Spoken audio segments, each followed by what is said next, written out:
Assalamualaikum warahmatullahi wabarakatuh. Bismillahirrahmanirrahim. Alhamdulillah. Salatu wassalamu ala rasulillah wa ala alihi wa sahbihi wa man tabi'ahu bi ihsanin ila yaumil qiyamah. Wa salli ala nabiyyil hashimi Muhammad wa ala alihi wa sallim taslima. Hadirin jamaah Masjid Al-A'raf yang dimuliakan oleh Allah Subhanahu wa taala. Saya membaca kitab yang tidak terlalu besar sih, Miftahus Sudur. Ini ada 2 juz ya. Satu juz 1 35 halaman, juz 2 28 halaman. Di dalamnya tidak disebutkan langsung, tetapi ditemukan ajaran-ajaran tentang keseimbangan dalam hidup. Setidaknya ada 9. Yang pertama adalah keseimbangan zikir dan khidmah. Yang kedua keseimbangan dunia dan akhirat, menyiapkannya. Yang ketiga keseimbangan mengagungkan perintah Allah dan menyayangi makhluk. Yang keempat, keseimbangan syariat dan hakikat. Yang kelima, keseimbangan zahir dan batin. Yang keenam, keseimbangan ilmu dan amal. Yang ketujuh, keseimbangan nafi dan isbat. Nanti kita jelaskan penjelasannya. Yang kedelapan adalah keseimbangan kuantitas dan kualitas. Dan yang kesembilan, keseimbangan antara individual dan jamaah. Nah, pertama adalah keseimbangan antara zikir dan khidmah. Jadi zikir ini bagian dari hablum minallah, hubungan dengan Allah. Dan khidmat ini adalah hablum minannas, hubungan dengan manusia. Jadi penting dalam hidup ini seimbang antara hubungan dengan Allah dengan hubungan dengan manusia. Jadi zikir, kalau hanya zikir terus ya khidmatnya kapan? Nanti dua-duanya akan kita temui. Pertama, zikir ya. Zikir ini adalah miftahut taqwa. Dan zikir ini mencakup segala ketaatan kepada Allah adalah zikir. Baik zikir dengan lisan, dengan hati, dengan perbuatan. Orang berdagang dengan jujur, itu juga zikir, ingat kepada Allah. Zikir perbuatannya.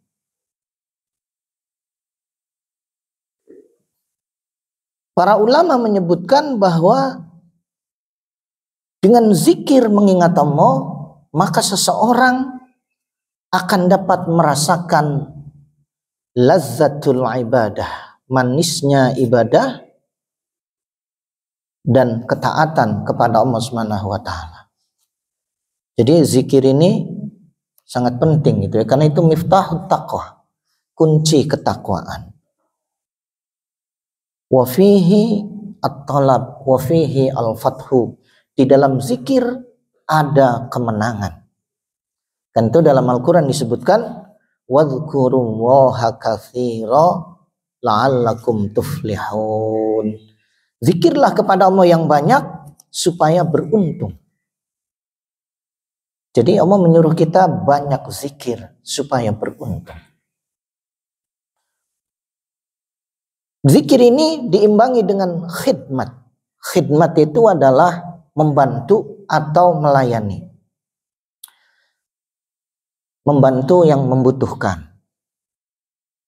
Jadi ini sangat luas khidmat ini.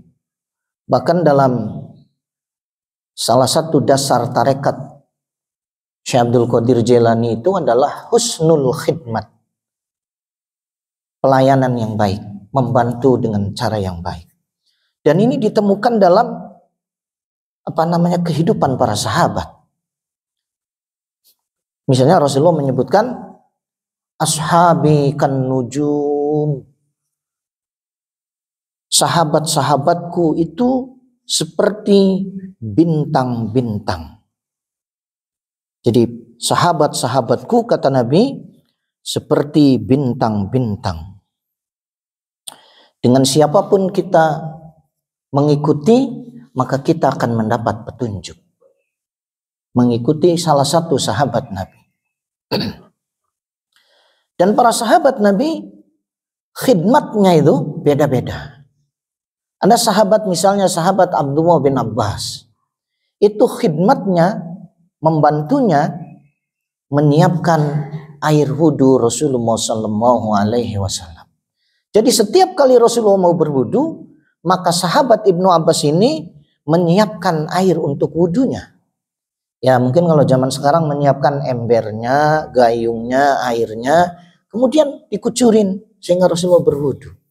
Dan itu terjadi berulang-ulang setiap kali Rasulullah mau berwudhu. Khidmatnya, membantu. Sehingga suatu hari Rasulullah kemudian berdoa, karena mungkin senang gitu ya dengan sahabat Ibnu Abbas ini yang khidmahnya tulus. Maka Rasulullah berdoa, Allahumma faqihhu fiddin wa 'allimhu ta'wil. Ya Allah, pahamkan Ibnu Abbas ini tentang agama dan ajarkan kepadanya takwil Al-Quran. Sehingga Ibnu Abbas ini menjadi ulama, menjadi seorang sahabat yang paling paham tafsir Al-Quran. Jadi di rumahnya itu, kalau kita baca dalam kitab Suwar min Hayatis Sahabah, rombongan sahabat itu datang ke rumahnya ngaji belajar tafsir. Ketika mereka sudah pulang, datang rombongan lain para sahabat ngaji hadis-hadis Nabi. Nah ini kenapa sahabat Ibnu Abbas ini menjadi unggul? Karena berkhidmat. Jadi berkhidmat itu membantu. Tentu luas, ada yang berkhidmat kepada gurunya, guru yang soleh ya. Ada yang berkhidmat, termasuk berkhidmat kepada masjid. Bersih-bersih masjid, itu kan melayani, membantu. Ada yang berkhidmat kepada orang-orang miskin. Ada putranya sahabat Umar namanya Abdullah bin Umar, itu ketika keluar rumah, orang-orang miskin itu pada duduk. Tahu ini Abdullah bin Umar ini jalannya lewat mana. Maka mereka pada duduk. Kenapa? Karena tahu sahabat Abdullah bin Umar ini bagi-bagi duit kalau keluar rumah. Bagi-bagi duit kepada orang miskin. Itu khidmat, membantu. Ada yang membantu gurunya, ada yang membantu orang miskin, ada yang membantu tempat-tempat ibadah, ada yang membantu anak-anak yatim. Itu semuanya adalah khidmat. Kalau dalam hadis Arba'in Nawawi disebutnya apa ya? Aun ya, menolong. Innallaha, sesungguhnya Allah fi aunil abdi. Menolong seseorang madamal abdu fi auni akhihi, selama orang itu mau membantu kepada sesamanya. Jadi yang pertama adalah keseimbangan antara zikir dan khidmat. Zikir hubungannya dengan Allah, khidmat hubungannya dengan sesama. Dan siapa yang bagus dalam khidmatnya, maka dia akan mendapatkan keberkahan hidup. Mendapatkan keberkahan hidup. Ada anak ya, khidmat kepada gurunya yang hafal Quran. Gurunya punya mobil, dia bersihkan, dia cuci mobilnya, membersihkan kolamnya. Itu tuh adalah khidmat. Kalau dalam dunia pesantren itu ini. Lalu anak ini setiap kali gurunya mau ceramah kemana-mana diajak ke pengajian, kemudian oleh gurunya disebut, ini murid saya sudah hafal 1 juz. Nggak percaya silahkan dicoba. Ini murid saya sudah hafal 5 juz. Terus begitu sehingga masuk aliyah, masuk SMA itu sudah hafal 30 juz. Karena anak ini jadi tertantang. Nah itu barokah khidmat. Barokah khidmat. Jadi yang pertama adalah keseimbangan antara zikir dengan khidmat. Membantu. Sesungguhnya Allah akan menolong seorang hamba selama hamba itu mau membantu sesamanya. Ada yang khidmahnya ke anak-anak yatim, ngurusin anak yatim dan lain sebagainya. Ada yang khidmatnya di ilmu, ngajarin ilmu, ngajarin dan lain sebagainya. Nah, ini intinya adalah keseimbangan antara hablum minallah dengan hablum minannas. Ini yang pertama. Yang kedua adalah, jadi maksud saya, tidak boleh orang hanya zikir saja diperbanyak, nggak berkhidmat. Atau sebaliknya, khidmat, zikirnya tidak. Jadi dua-duanya harus dilakukan dengan seimbang.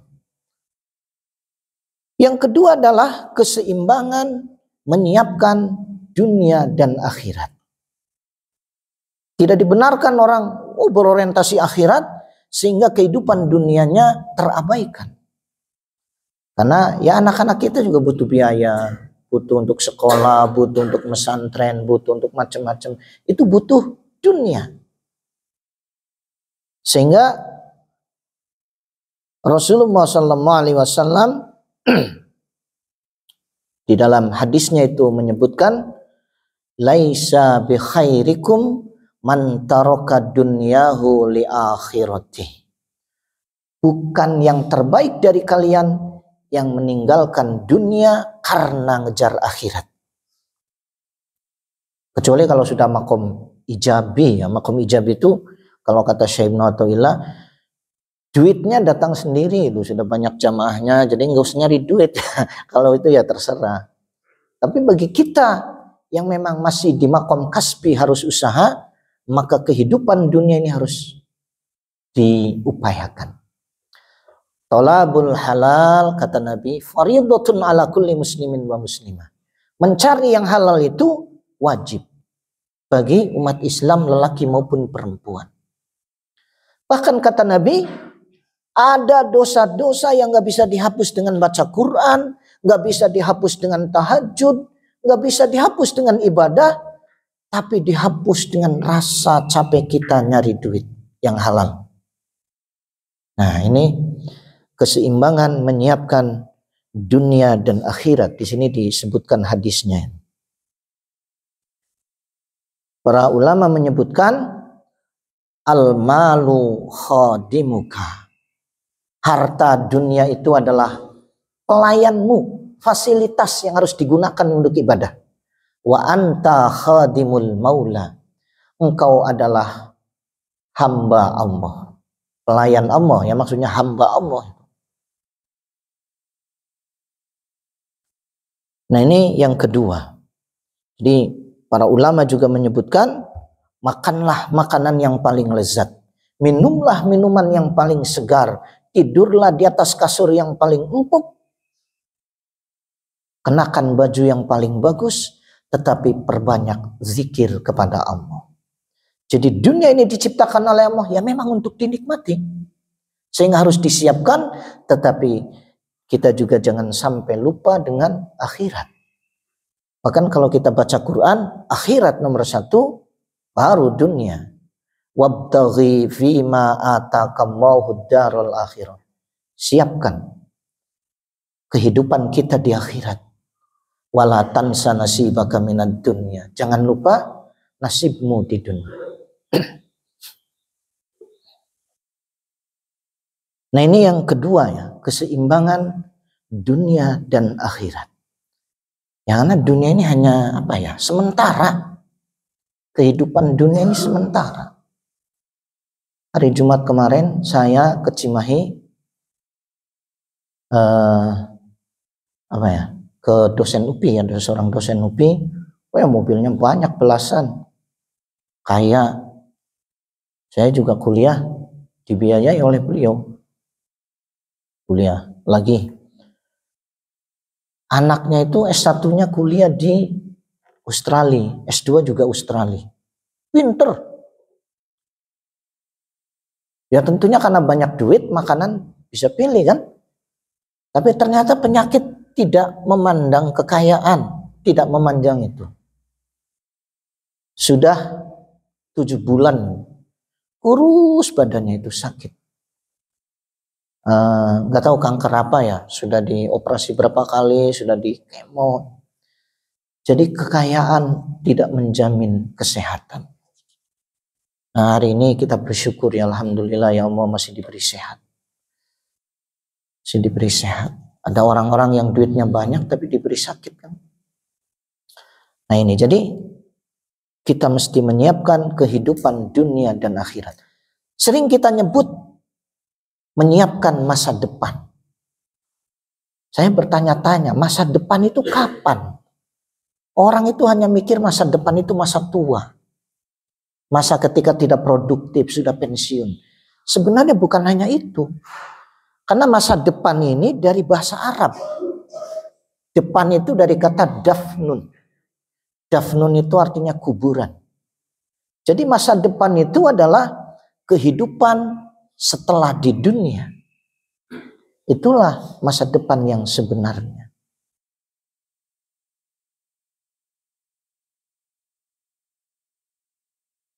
Karena itu kata Nabi, apa itu? Orang yang cerdik itu adalah mandana nafsahu wa amila lima ba'dal maut. Orang yang mengevaluasi dirinya dan menyiapkan kehidupan setelah matinya. Jadi perlu. Saya banyak nanya kepada orang, kira-kira kalau dibandingkan antara menyiapkan dunia dengan menyiapkan akhirat, berapa persen kita menyiapkan akhirat? Banyak yang menjawab paling 30% atau kurang. 70% adalah menyiapkan kehidupan dunia. Ya harusnya dunia 100% kita siapkan, akhirat juga 100%. Nah ini perlu adanya keseimbangan dunia dan akhirat. Karena di dunia inilah kita hidup. Dan di akhiratlah kita akan kembali.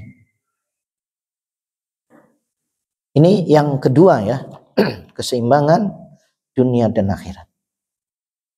Yang ketiga adalah keseimbangan mengagungkan perintah Allah dan menyayangi makhluk. Ini harus seimbang. Mengagungkan perintah Allah dan menyayangi makhluk.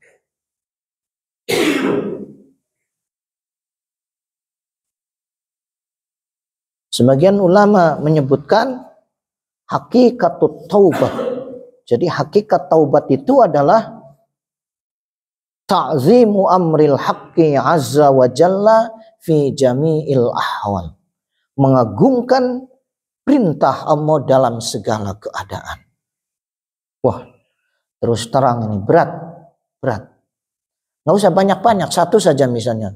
Perintah Allah itu sholat fardu. Terus terang kita belum bisa mengagungkan. Itu kan perintah Allah. Sekarang kita bertanya, ketika ada azan Allah manggil, dalam waktu bersamaan kita ditelepon oleh atasan kita.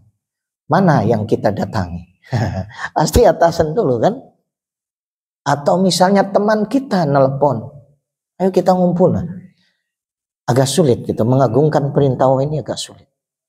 Ya ada ulama yang setiap kali sholat berjamaah itu, saya melihat sebelum adzan itu sudah duduk di masjid. Ya Allah, sudah punya wudhu, bajunya rapi, sudah harum, duduk. Jadi nunggu dipanggil oleh Allah. Kalau kita dipanggil berkali-kali belum tentu datang. Jadi dulu waktu pesantren di Cirebon, ada teman saya namanya Ahmad Sanusi. Itu sejak SMP. Sholatnya itu di belakang imam terus. Di sop pertama. Jamaah terus 5 waktu. Ketinggalan 1 rakaat saja nangis. Ya Allah. Anak itu mungkin belum kenal mengagungkan perintah Allah. Tetapi prakteknya tuh. Itu apa ya? Adi tingkat padahal ini. Alhamdulillah sekarang sudah jadi guru besar fikih munakahat. Itu sholat jamaahnya Masya Allah. Jadi sebelum adzan itu sudah duduk di masjid. Nunggu dipanggil. Nah ini keseimbangan mengagungkan perintah Allah.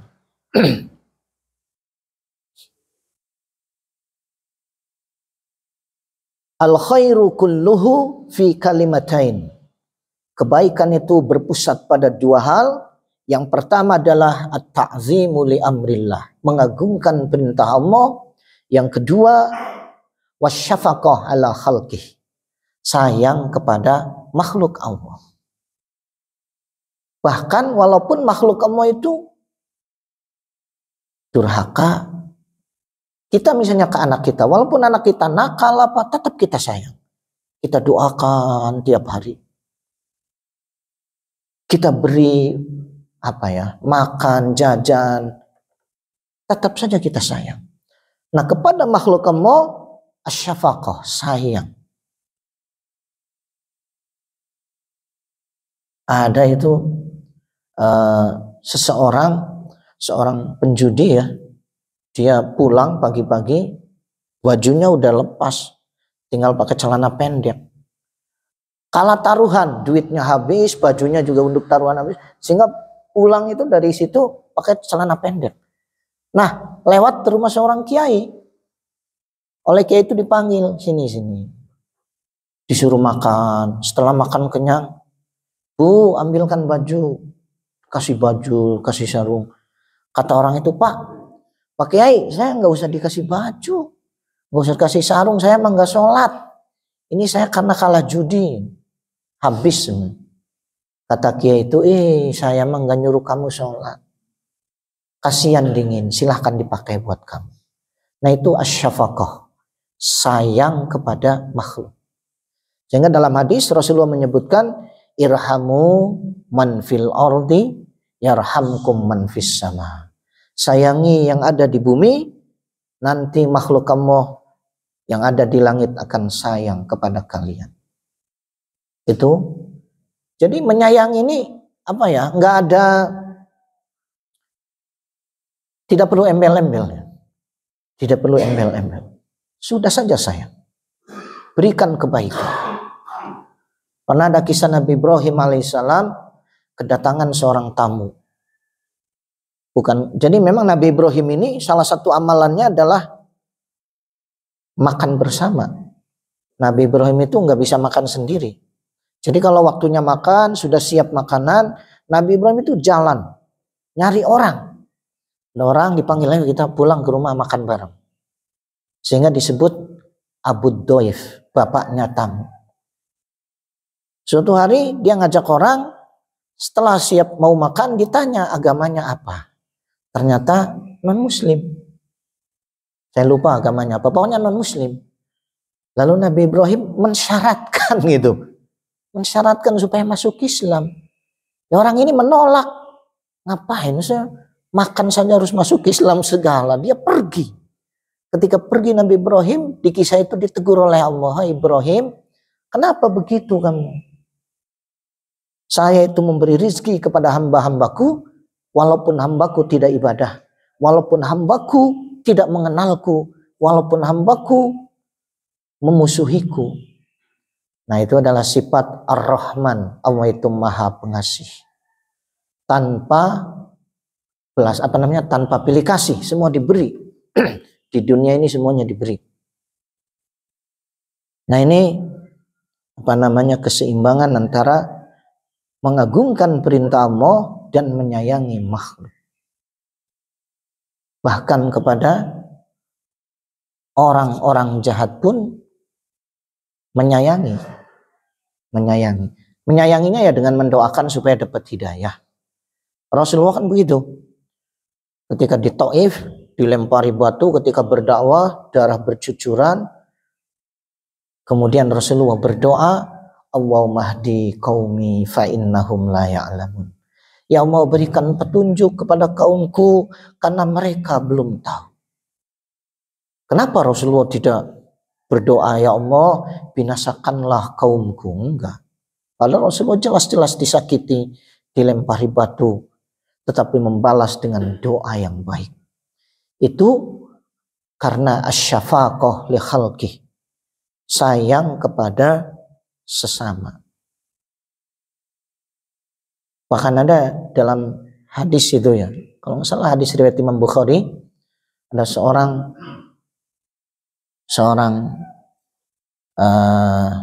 pelacur ya, suatu hari kehausan ngambil air minum, begitu naik ke atas sumur, di atas itu ada seekor anjing yang menjulurkan lidahnya karena kehausan.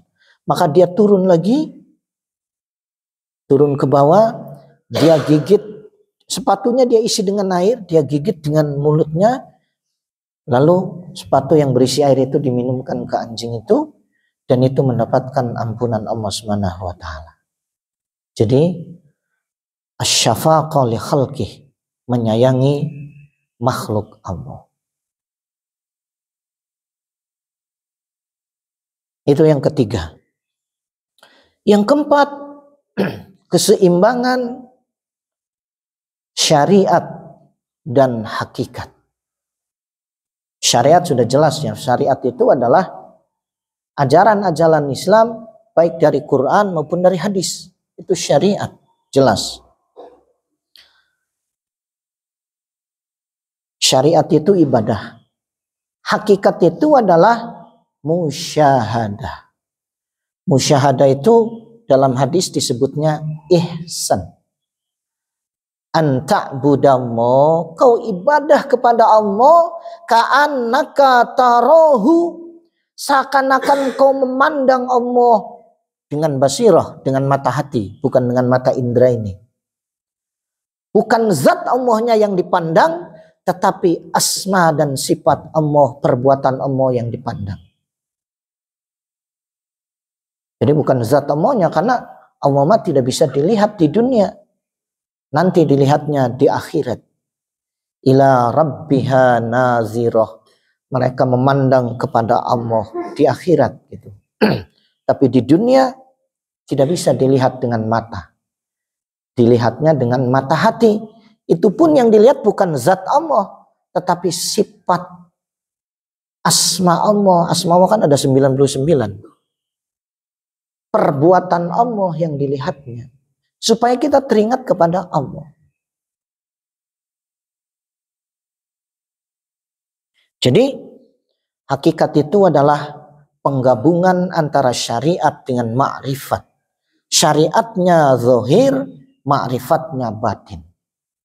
Ma'rifat itu kata Imam Al-Ghazali adalah alla yara asy-syai'a illa yarallaha fihi.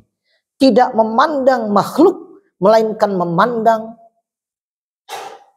asma, sifat atau perbuatan Allah di dalam makhluk itu. Melihat gunung yang kuat, berarti ada Al-Qawiyyu, Allah yang maha kuat. Melihat ada orang biasa naik derajat, karena di situ ada Ar-Rafi, Allah yang maha mengangkat derajat. Melihat ada orang hidup yang mati, karena ada Al-Mumitu yang maha mematikan. Itu kan asma-asma Allah. Melihat ada orang miskin, entah kerja keras, entah ketemu proyek, entah apa, tiba-tiba jadi kaya. Karena di situ ada Al-Mughni yang maha memberi kekayaan.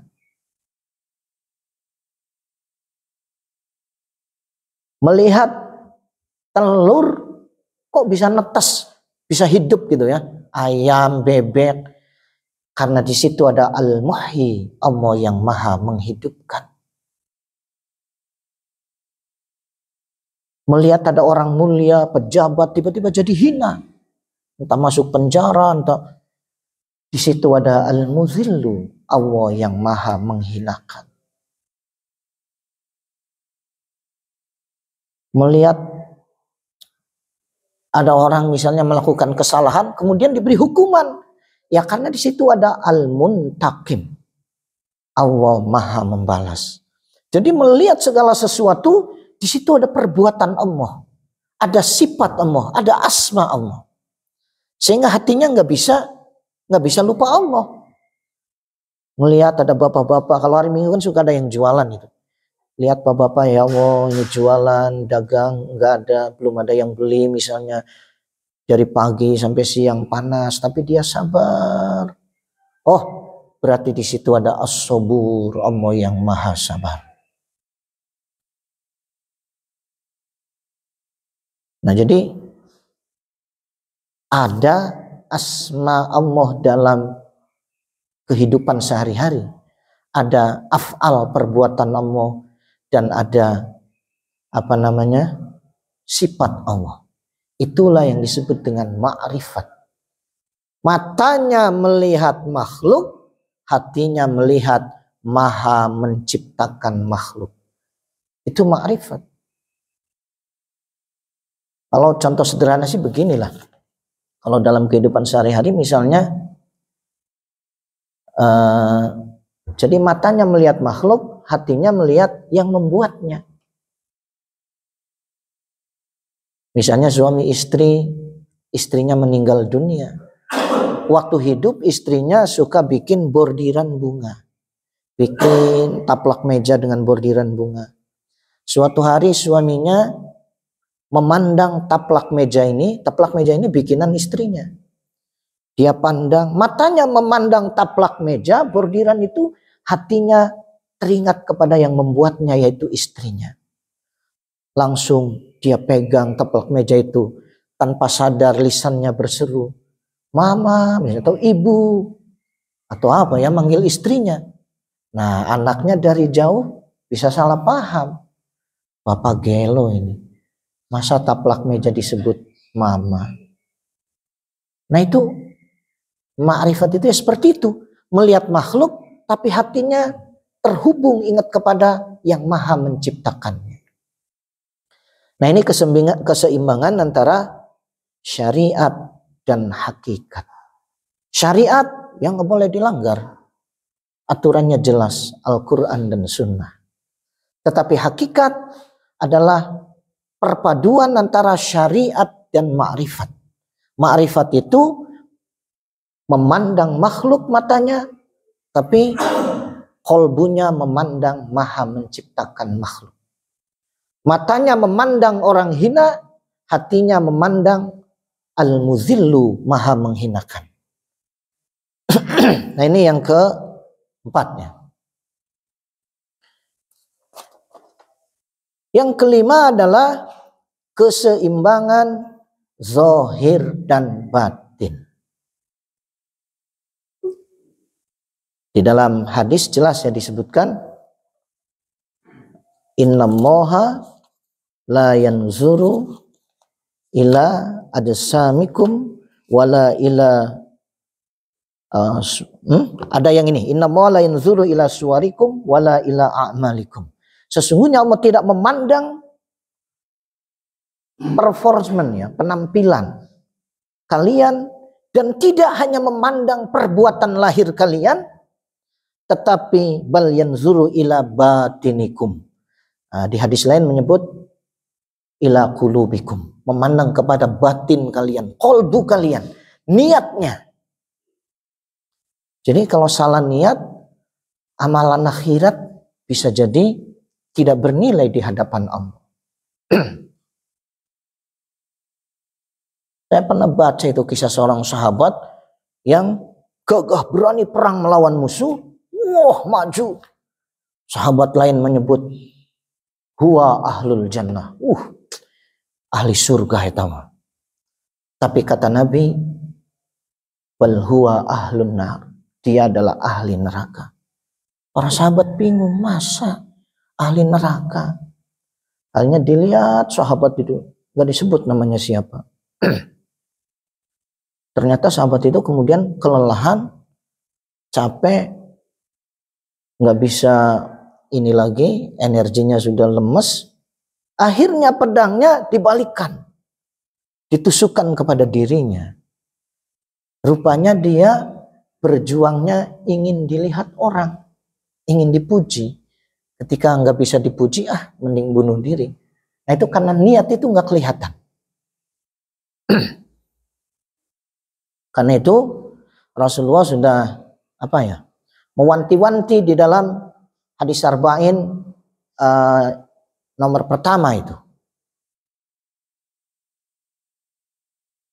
Innamal a'malu binniyat wa innamal likulli imri'in ma nawa. Seseorang itu hanya mendapatkan apa yang dia niatkan. Bapak-bapak duduk di sini, niatnya niat yang baik juga ini beda. Ada yang niat baiknya hanya satu, misalnya Bapak duduk hanya niat menghadiri majelis ilmu. Setelah sholat jamaah menghadiri, itu bagus. Karena 1 jam saja mengkaji ilmu itu, kata Nabi, lebih utama daripada sholat sunnah 100 rakaat. Tapi ada orang lain niatnya bukan hanya menghadiri majelis ilmu, tapi juga niatnya itikaf. Saya niat itikaf di masjid, berarti niatnya 2, pahalanya lebih banyak. Ada yang lain lagi niatnya lebih banyak lagi, majelis ilmu, itikaf, misalnya silaturahim, maka 3 pahalanya. Semakin banyak niat baiknya, walaupun sama duduknya, pahalanya beda. Apalagi kalau niatnya yang tidak baik tadi. Nah ini, jadi yang dimaksud dengan keseimbangan zahir batin itu, zahirnya adalah perbuatan, batinnya adalah niatnya. Faman kanat hijratuhu lidunya yusibuha. Kalau niat kebaikannya hanya untuk dunia, dia hanya dapat dunia. Wa man kanat hijratuhu limra'atin yankihuha. Kalau niatnya hanya ingin dapat lawan jenis yang cantik, dia hanya menikahinya. Wa man kanat hijratuhu ila Allahi wa rasulihi fa hijratuhu ila Allahi wa rasulihi. Ini perlu keseimbangan antara zahir dan batin, antara perbuatan baik dengan niat yang baik.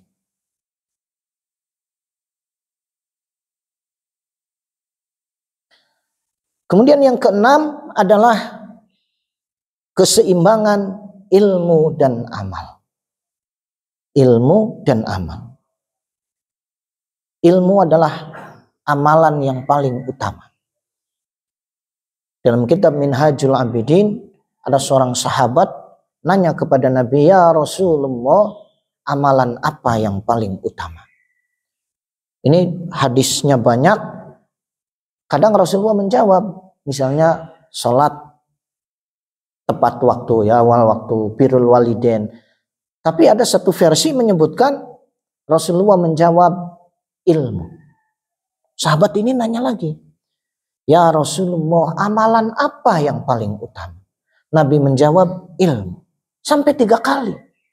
Sampai sahabat ini komplain. Ya Rasulullah, saya bertanya amalan apa yang paling utama? Kenapa jawabannya ilmu? Kata Nabi, apa ada amalan yang diterima tanpa ilmu? Apa ada amalan yang diterima tanpa ilmu? Sholat kan ada ilmunya. Wudhu ada ilmunya, cara-caranya, rukunnya, syaratnya, yang membatalkan. Kalau nggak pakai itu ya nggak diterima. Tetapi ilmu saja tidak cukup. Harus diamalkan. Karena ilmu itu seperti senjata. Misalnya orang punya banyak senjata. Ada pedang, ada panah, ada pistol. Dia jalan sendirian di padang pasir. Tiba-tiba muncul seekor harimau. Senjatanya nggak ada yang digunakan. Tidak akan manfaat. Demikian juga hidup. Tahu ilmu ini, tahu ilmu itu nggak digunakan. Kasyajar bila samar, seperti pohon yang tidak berbuah. Jadi harus seimbang ya, antara ilmu dan amal. Imam Ahmad bin Hambal mengatakan, saya tidak membaca satu hadis pun, tidak menulis satu hadis pun, melainkan hadis itu pernah saya amalkan. Karena itu sahabat Abu Bakar Siddiq radhiyallahu anhu menyatakan, nahnu qaumun amaliyun. Kami adalah kaum yang berorientasi mengamalkan ilmu yang kami ketahui. Maka para sahabat memahami surat Al-Baqarah itu 8 tahun itu belum beres. Karena sambil diamalkan. Sambil diamalkan, bukan hanya dipahami, bukan hanya diketahui, tetapi diamalkan. Nah ini keseimbangan antara ilmu dan amal dijumpai dalam kitab Miftahus Sudurin. ilmu amaliyah, amal ilmiah. Ilmunya diamalkan, amalnya harus ada landasan ilmu. Setidaknya ada landasannya. Walaupun pasti perbedaan pasti ini. Karena sumber rujukannya kitabnya juga beda-beda. Tetapi yang penting ada rujukannya. Yang ketujuh, masih ada 5 menit lagi, adalah keseimbangan nafi dan itsbat. Ketika kita membaca la ilaha illallah, itu nafi itu artinya meniadakan, menafikan makhluk. Makhluk itu fana. Itsbat itu menetapkan Allah dan memandangnya dengan mata hati. Jadi menafikan itu ya nggak ada lah. Nggak ada yang bisa menyelamatkan kita. Nggak ada yang bisa menyembuhkan kita. Nggak ada yang bisa memberi rezeki. Nggak ada yang bisa ngatur. Nggak ada yang menolong kita. Tidak ada. Illallah, hakikatnya kecuali Allah. Kalaupun ada makhluk yang menolong, itu karena digerakkan oleh Allah. Tetapi hakikatnya adalah Allah yang mengatur semua. Rezeki kadang sampai melalui pemilik usaha misalnya, tetapi hakikatnya Allah. Kita digerakkan untuk membantu orang lain, hati kita digerakkan oleh Allah. Jadi hakikatnya hanya Allah yang bisa menolong gitu ya. Nah, ini keseimbangan antara nafi dan itsbat, termasuk juga keseimbangan antara menghilangkan sifat tidak baik dan memunculkan sifat baik. Jadi narun dan nurun, api dan cahaya. Karena ketika orang berzikir, buah dari zikir itu adalah akhlakul karimah. Ketika zikirnya rutin, itu dilihat sombongnya hilang belum atau berkurang belum. Bakhilnya hilang belum atau berkurang tidak. Itu dibakar sifat-sifat tidak baiknya. Dan sifat baiknya jadi muncul. Kok jadi dermawan, kok jadi syukur, kok jadi sabar. Itu buah dari zikir adalah akhlakul karimah. Kedelapan adalah keseimbangan kuantitas dan kualitas. Jadi dalam zikir juga harus ada seimbang antara banyaknya zikir dengan kualitas zikir. Banyaknya zikir dalam hadis Nabi disebutkan alaikum hendaknya kalian selalu berzikir kepada Allah. Alaikum bizikrillah. Jadi rutin zikirnya. Habis sholat zikir, bahkan lagi berjalan saja berzikir hatinya, lagi nyuci saja berzikir hatinya. Itu banyak zikir. Tapi di sisi lain juga diajarkan supaya zikirnya berkualitas. Bagaimana supaya zikirnya itu bisa khusyuk, bisa dumu. Dumu itu apa ya? Meneteskan air mata. Kalau Syekh Ibnu Athaillah itu menyebutkan zikir ma'awujudi ghaflah, zikir tapi lalai. Kita sholat, bacaan-bacaannya kita baca, tapi kita nggak paham. Nah itu disebutnya ma'awujudi ghaflah. Naik yang kedua ma'awujudi yaqzah. Zikir dia sadar. Ketika baca duduk di antara dua sujud dia paham. Rabbighfirli warhamni, dia paham. Ya Allah ampuni aku, sayangi aku. Yang gak harus diartikan tapi paham. Nah itu berarti yaqzah. Naik lagi menjadi syuhud. Dia muraqabah, merasa dilihat oleh Allah, didengar oleh Allah di samping dia paham. Sampai kepada goibah ya flow, konsentrasi.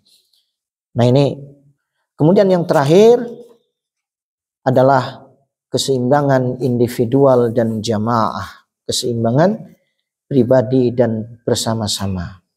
Baik dalam amalan zikir Zikir pun ada sendirian, tapi juga ada bersama-sama, berjamaah. Sholat juga ada sholat sunnah sendiri, ada sholat berjamaah, sholat fardu. Asyaddu ta'thiron, zikir bersama-sama itu pengaruhnya lebih dahsyat. Wa aqwa ya, lebih kuat pengaruhnya daripada sendirian. Sama dalam berdakwah juga, ada dakwah sendirian, fardiyah, ada juga dakwah dalam organisasi. Hadirin yang dimuliakan oleh Allah Subhanahu wa taala, itu saja tentang keseimbangan-keseimbangan yang disebutkan dalam kitab Miftahus Sudur ini. Terima kasih atas segala perhatian, mohon maaf atas segala kekurangan. Assalamualaikum warahmatullahi wabarakatuh.